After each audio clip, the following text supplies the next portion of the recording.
Det bedste ved dagene, det har været, at min afdeling har fået nogle udfordringer og har set, hvordan hinanden arbejder og hvordan vi hinanden udfører opgaverne og hvad for nogle positioner man har tendens til at indtage.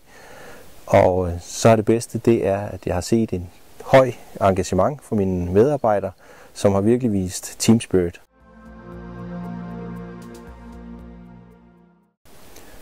Det har været nogle rigtig gode øvelser, vi har været igennem, hvor mit team har kunnet være inde og afprøve de metoder, vi har lært at kende, afprøve dem igen og igen for at få de metoder ind under huden.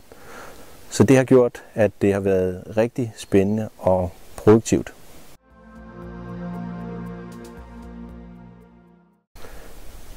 Det er et fantastisk sted, hvor der er mange muligheder for at udfolde sig. Man kan ro kajak, man kan se naturen, man kan bevæge sig i skoven. Skønne omgivelser ved de svenske skovsøer, hyggelige steder, hytter, lejrpladser.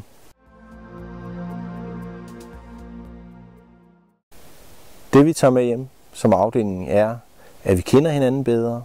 Vi har set, hvordan man er i nogle situationer, som er uvante.